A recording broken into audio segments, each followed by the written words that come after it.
line will be a byproduct. But having that clarity up front and alignment for a team is so, so powerful. And I think like to have clarity, and I think this is something people haven't been so conscious of, is their own values, where their own values come from, because a lot of the times we form values just from the media, our parents, what we've been told, what we think what our values should be, right? But there are certain values that are intrinsic, like truly in our nature, right? Those are values we need to bring to the surface, because when we're in alignment with those values, that's when we feel fulfilled with the work that we do. And the money comes, the money follows, but it's having that strong foundation. So being clear on an individual's values and their vision, and the vision and mission for the company, and bringing those two together powerfully. Absolutely. No, that's incredible, because I think when people are formulating their vision statements and their mission statements, you don't really consider what your values are. I think when you don't do that analysis, that self-assessment, what's important to you, what's meaningful to you. And I think, in mine and your conversations we've had previously, we've talked about, that CEO who says, oh yeah, my mission and vision statements on my business card, or it's on my website, but you don't really know what it is off the top of your heart, because off the top of your head, because you haven't really done that values assessment where you can actually make that connection. Like, I don't think, if you run a company, I think you should be able to tell anybody what your mission statement is, what your values are, without even going back to your website and referencing it. That's when you know there's authenticity in the whole aspect, right? Because you can say your values are a certain, these are my values because they look good, but it's your actions that are going to show you truly what you value. Like if you say customer service is my value, but if people can't get hold of anyone to resolve an issue, then it's not really your value. And employees will know that, and customers will feel that. And already you're creating this, like, you're not being trusted already, right? So you want, at every opportunity, you want to build that. You don't want to just acquire a customer. You want to be able to retain that customer, absolutely, right, for the long term. You want them coming back to you. Exactly. And I think a lot of people that focus not wanting to have a long-term customer are people that are just not thinking about the future, but they're thinking about the immediate future, right? And I think a lot of environments need to really move away from that. I know it's important to grow your bottom line immediately, but you also got to think the future line. But to get to that future line, you got to make sure that culture is definitely in a line, and all is working in your favor. And that all comes back to values and how certain people feel about working with your organization. Yeah, so it's like you want to have, when you're building a company, you want to make sure it's got the maximum amount of you in that company, and you've clearly communicated that so that people know who you are, what you represent. And as you add those pieces, right, like as you bring on that team, because that's the early team, how you make those early decisions really is going to set the tone. Whether you do it intentionally or not, it's going to form. You're going to have a culture that's going to form. And you want to, as a CEO, you want to have the bird's eye view. You want to see that all those pieces are in alignment, that things are moving along. You want to see momentum. And that's where, like, having that structure, that clear, when you're clear on your vision and your values, you can embed it into your strategy, right? Then you have a clear strategy. Then what are the tools that you need to execute on that strategy? And that's all part of having this solid foundation. And it all comes from clarity, right? You want to your team meetings, that, values should be embedded in your team meetings. We're not just here to talk. We're here to get aligned and move on with things. Right? Too many times companies have weekly team meetings and they don't necessarily accomplish something and move on. But like changing the structure of the team meetings to reflect what you represent, to feel the momentum moving towards the goals, right? It gets employees fired up. You'll find employees will go a lot further, do a lot more when they feel part of this, like, speed, right? The company moving forward, that momentum, and they feel like they're making it happen. So personally for me, I've I wish I listened to you guys when I first started my company. So I do have a lot of people in the company throughout the journey, even now, that I feel is not a fit. So what advice do you have to, let's say, someone that's hiring their first employee or first team member? Like, how does it feel to find the right person if they don't have the experience? So the first thing for, say, a CEO or the founder is to get clear on their own personal values. Exactly. Their own personal vision and mission. Once they know who they are, they know who they want to bring on the team. And they'll easily be able to see when they're talking to someone, because you want the person that you bring on, when you bring on your next key person, you want them also to have gone through this exercise. And that's what we offer, part of what we offer, this exercise of getting clear on what your own vision, like seeing yourself as that powerful entity. Right? Who am I and what do I bring to this organization? So for a founder to be clear on this, and as they bring someone on, they want, especially like key executives, you want them to have also gone through this exercise, because you just want to get clear. You want to get clear. You want to move away all the ambiguity. You just want clarity, transparency, because you're working towards something. You're creating something powerful. You're creating a movement. Exactly. So does that answer the question? Sure. Yeah, I'm excited. I'm excited. And I've started hiring people who have that. It's a night and day. Yeah. You have that. And then I think the difficulty is, I guess is the cultural inertia, where we have people who don't have that vision, that feel, and then we have new people coming in that do. And it's constantly like, how do we spread the culture? How do we get the right people in? I think that's I think that's an important question. Do you see, like, based on what Paul and I are trying to say, like how as early as you can do it, intentionally create it, because you will grow.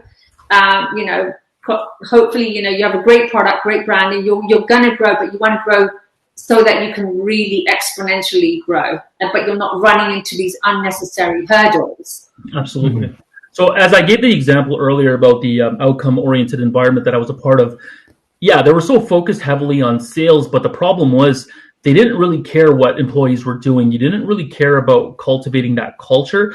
And really, in the long run, the company just kind of went, they're still in operation. They've been bought out by somebody else, but that's the reason why they got bought up by somebody else and their name changed, because they needed to create a huge in and out kind of change where, we really now are cultivating our culture. We're improving these aspects, right? So there's a whole lot that goes on there, and the literature's all there. I feel the examples are all in the market. We've seen time and time again, everyone saying that we owe our success to our organizational culture. We owe it to our people. And, the examples are all there. And I still don't understand why, from mom and pop shops to large corporations, why people sometimes tend to put organizational culture at priority 7 or priority 8 and everything else is above that. I think once you cultivate that culture immediately and intentionally in the beginning, 5 years down the road, 6 years down the road, 7 years down the road, you probably will have minimal pain points. You might still go through some stresses, but not as much. You can have so much more momentum. That's one of the key things. Like, why is there such a high failure rate with startups? Because it's not that they don't have a great idea. It's not that they don't have a great service. It's the clarity, the early team putting together the right people and then having that clarity, like taking the time, even like business model. You've got to be clear on what your business model is, how you're charging customers. But really, it's the team, because those people are going to execute. Those people are going to make it. You don't want to be that burnt out CEO. You want to be the visionary who's deciding, where do I want to take the company next? What is emerging next? What do I want to bring in? That's what you want to be, the visionary. The founder wants to remain the CEO. Is the visionary. Okay, so like time's up. So let's all head back into the other session. So once again, I'll close out the session at the top. two session, and then this one option for closing. So I'll see you guys there. Okay, awesome. Thank you. Thanks. Thank you. Thanks, everyone. Thank you. Know that. I'm sorry. We found the back door. You found Yeah, we found the back door. the hack. Backstage pass. The hack. Okay. Yeah, there's always a hack.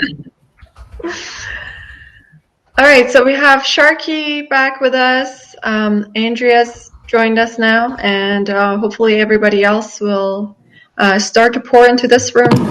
Yeah, it looks like there's 15 people in here, so I think everyone's back. Yeah, Okay. so I push everyone back here. So did everybody get a chance to talk about their topics in the session and reflect and have Q&As? Yeah. Yeah, great. Yeah, it was Okay. good. Let me just get the speakers back up here.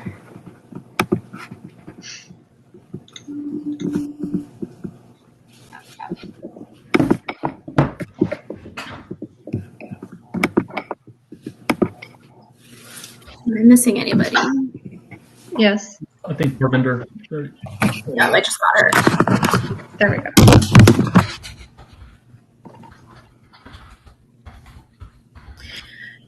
So, like we said at the beginning, we're always working out the technology. So, thanks for your patience as we sort of figure it out. But I think everyone kind of went into the three separate rooms, which is great. That's what we wanted, is just have a variety of people to go in and out of the rooms. I think I heard that we had some really fruitful conversations. So this is really the last part before we let you guys go into the lounge to continue the conversations, is to quickly, well, thank you guys for coming out to our third TES Connect and believing in our sort of community and spreading the word about just sort of empowering and supporting each other and continuing to help educate and support each other in our sort of business ventures as we sort of are entrepreneurs and startups in a variety of fields. It's really great to see, you know, from developers to design to HR, just everything that we just have in a small group like today. We just have a variety of people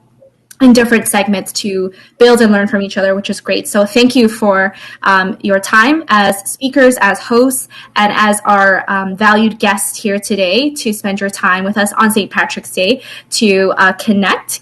And I'd like to ask our speakers and the people in the different room to share with us a key takeaway or something that happened in your room, so that those of us who were unfortunately able to attend your session to share what that key takeaway is. So if I can actually call upon Paul and Parvinder to be first to share that, that would be awesome.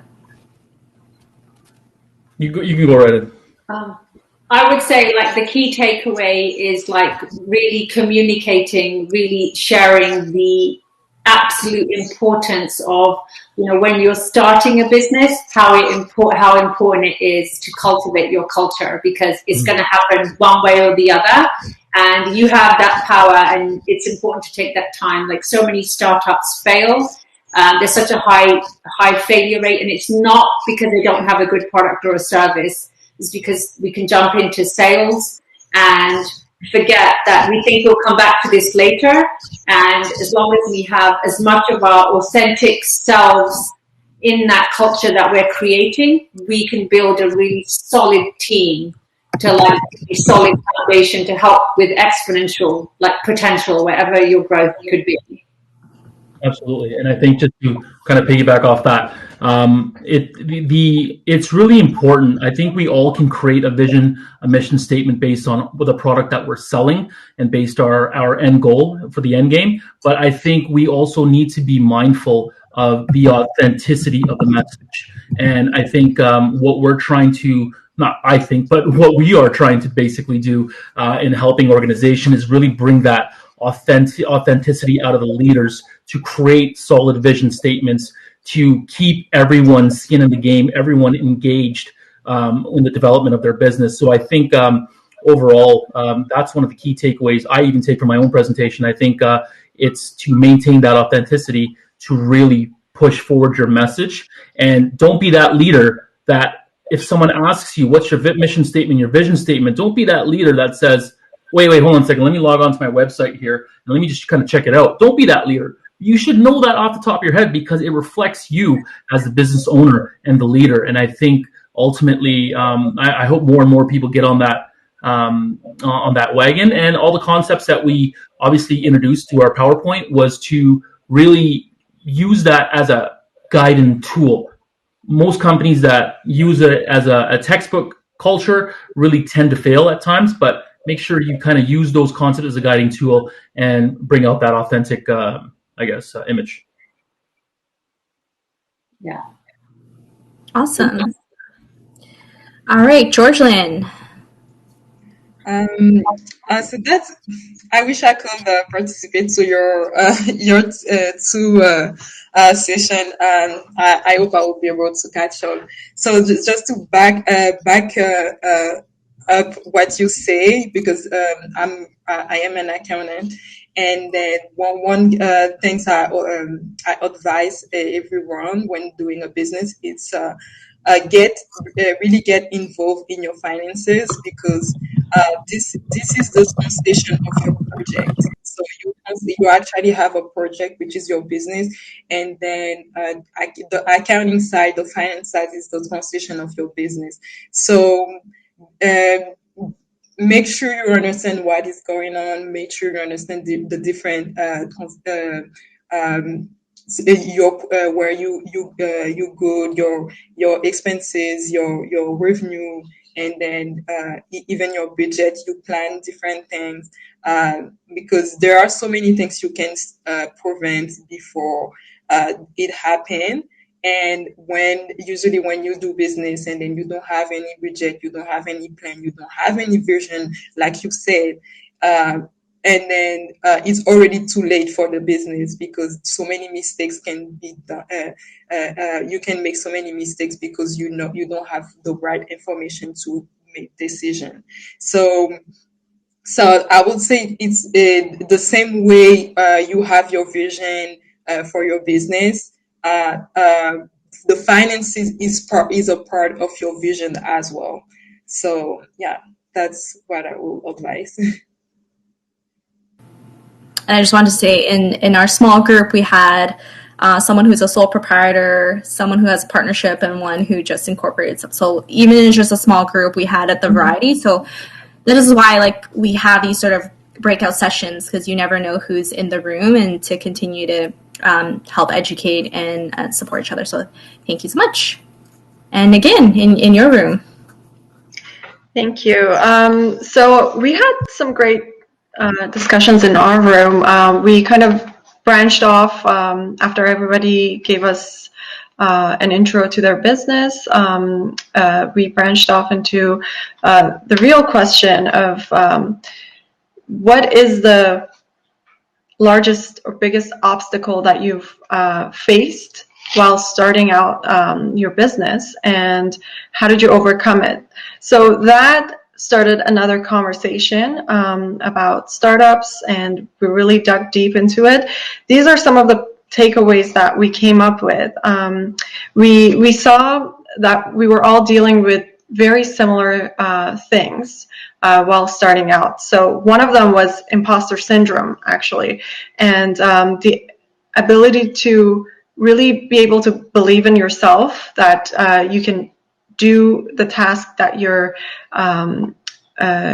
the task that you've been giving yourself of starting a business. Really believing in yourself before asking everybody else to believe in you. Let's see, what else? Having a blueprint for your business. So you really need to understand what your strategy is for starting out, what you are going to do, what steps do you take to start strong and have a good business going, or have a good business model going for you.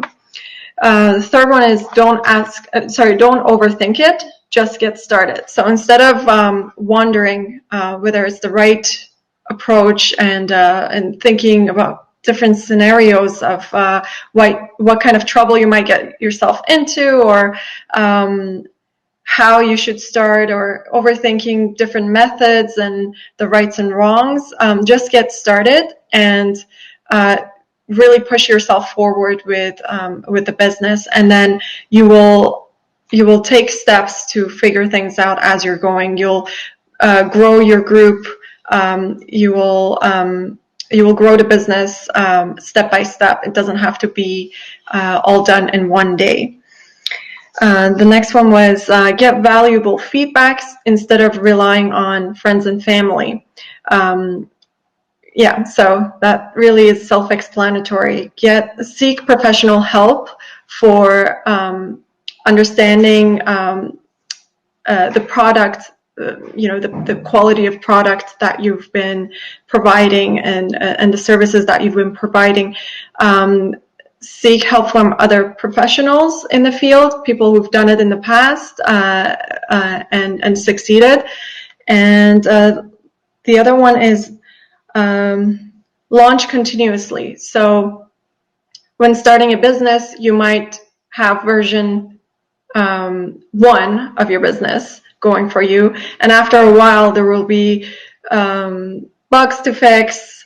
Maybe you need to create your app and you need to remodel it, or you need to revamp it so that it's more appealing to a certain type of group. So launch continuously, keep improving it. And then the last one that we discussed was define your goals and build better systems.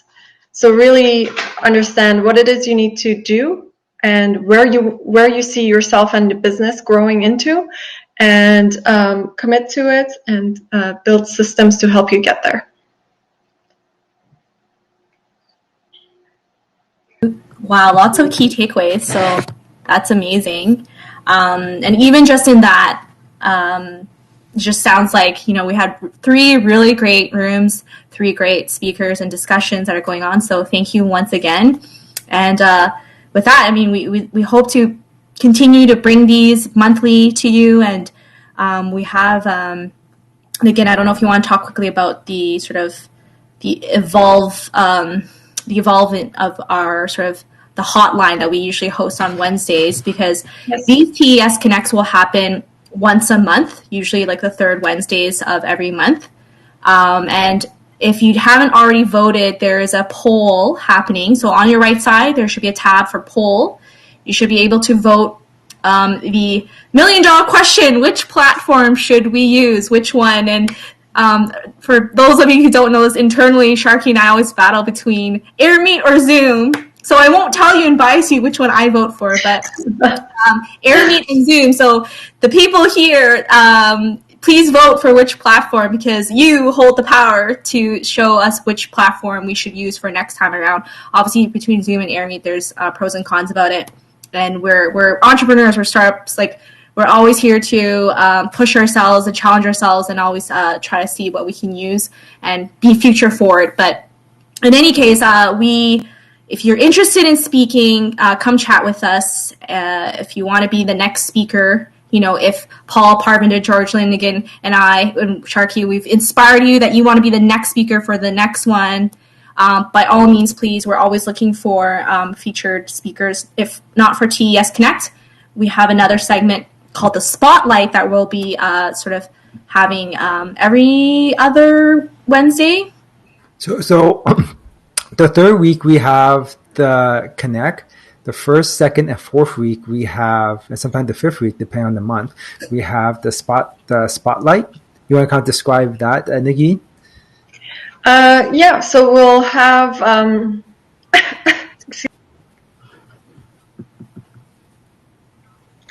Sharky, can you continue? That's great intro. So basically, the Spotlight, we cover one entrepreneur every single week. It's still evolving, but we'll have one feature entrepreneur every week where Nagin and Andrea will cover their journey as an entrepreneur, give some tips, and have more of a talk show vibe to it, where you can ask questions, interact with our speakers. And this is a great way for everyone in the community to learn about what other entrepreneurs are doing, what's happening around us, and what their challenges are, and if there's any way that any way that you can help them or they can help you, reach out. Like our goal is to introduce and connect the community, the entrepreneurial community in Toronto. And yeah, and Nadine's back. That's Sorry. to be like, you don't have to be a celebrity entrepreneur, in our sort of community where we are trying to always give you the exposure and use our network, use our 6,000 plus membership to really help spread the word. So even right here today, we had some really great attendees who are all doing different things. So maybe you could be on our next spotlight so we can highlight your journey and see where we can help build that network and help each other out. Like I always say that Sharky story with Sage High where he did a live, taste test of Sage High tea, and next thing you know, he helped put the connections together, and Sage High is featured in 2 local, stores. Like that's huge. That just came from Sharky's like, yeah, let me just do a live taste test, and it works right in our community. So we want to use our platform and our voice to help you out. So, Nagin, if you want to add anything else. Yeah, I just want to say we call it the spotlight, but it's not to put pressure on anybody. It's really an open discussion. You come up, you introduce your business to us, and get the feedback that you need instead of going to your family for feedback. Just like we were saying earlier, you get to hear it from us, and really, it's. I guess we all can be vulnerable up here and with each other and share our journey, and it's a no judgment zone. We will give you the answers that you need with the power of networking that we have.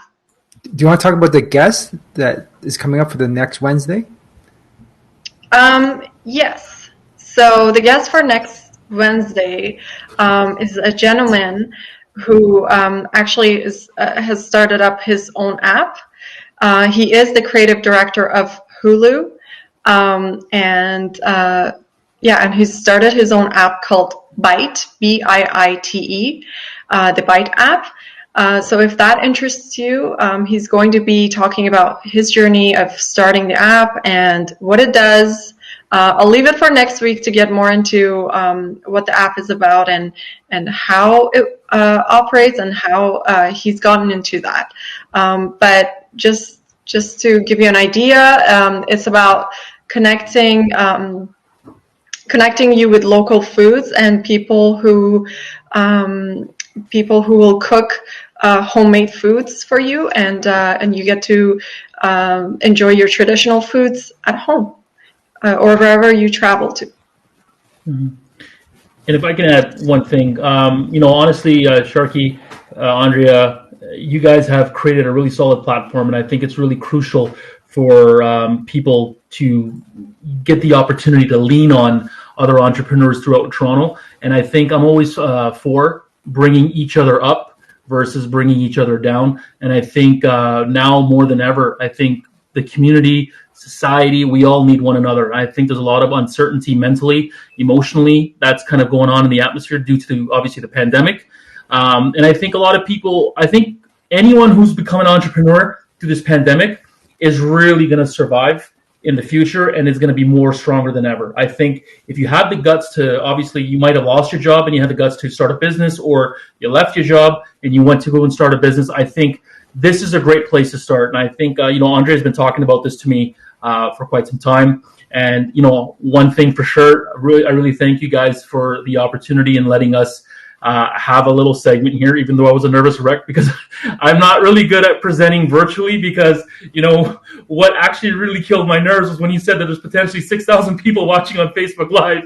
I was just like, oh my God, are you kidding me? I was happy with the 20 in here, but, like I said, I'm a great in-person speaker, but like I said, this was a great beginning for us to present virtually, and partnering with Parvinder, where we've connected on the same vision and everything else. It's just been a phenomenal journey thus far. And again, thank you for this opportunity, and good stuff, guys. Keep it up. Yeah. So, I just want to say I totally agree. I'm very thankful to be part of this as well. So thank you for giving me the opportunity to be part of this. Appreciate that. It's amazing what you guys are doing. Thank you. Thank And, you. there's some entrepreneurs in the group here who are sharing their LinkedIn new initiative in the chat section. So everyone, welcome to share your LinkedIn and connect with our speakers. Speakers as well, you could share your LinkedIn, or anyone else in the audience want to just connect. Of course, we're always in the Facebook group, but feel free to post your LinkedIn, your Instagram, your website, anything in the chat section as well. And people watching us from Facebook, feel free in the comment to do the same. Hello, Brian. Thank you for watching. We had a little hiccup there, but we're figuring things out as we go. Right? Just like onto everyone and anyone's entrepreneurial journey. You figure as you go. Yeah, so if you haven't already shared your social media, website, link, whatever, actually on that note, I know when we moderate our group, we are pretty strict with links and all that. So here, definitely, this is our connecting time. So I also just shared a link to the webinar Paul Parvinder and I are hosting next Wednesday. So we're doing practical job search tips, like I said. So that's free. So come out to that. That'll be another cool session. But if you haven't already, share your social handles, website, whatever it is. And thank you again so much for attending. This was really great again. This just helps reinforce why we Sharky are, and again, that we do this and we continue to help grow this. I think the last time I checked the poll, it was pretty tied up. There's 14 of you guys in here, so break the tie. Zoom is winning slightly over AirMeet. So I don't know if the speakers are allowed to vote yet. I don't know. But anyways, please vote because you hold the power to change the course of how things work here. But anyways, thank you so much. I want to, besides thank you, I'm going to close this up because I want to, without further ado, allow you to continue going into the lounge area. So at the very top, you should see a lounge button. And so after we close the session, you should be able to go into the lounge. You'll see a number of tables. So like Sharky said, at a real conference, you kind of go into these different tables. I've set it up so I think there should be 8 chairs per room. But anyways, so it's a maximum of 8 people in the room. But anyways, you can feel free to go into the lounge and talk to each other and further connect. But there are enough rooms if you just want to have a private chat with somebody and just hop in there and message each other to go in there. But thank you to all the speakers. Thank you to my co-hosts. Thank you to all that are attending here. Thanks for a very fruitful and insightful conversation. Happy connecting. Happy St. Patrick's Day. And we'll see you soon. Oh, and then the feedback. So let's post a link to the feedback. We'd love to get your feedback. onsu.ca/feedback. Let us know how we did. And most important thing, how we can improve and create the most value for you. All right. Thank you, everyone. Thanks, everyone. Talk soon. Thank you, everyone. Thank you. Bye. You take care. Sorry, I was on mute. Thank you.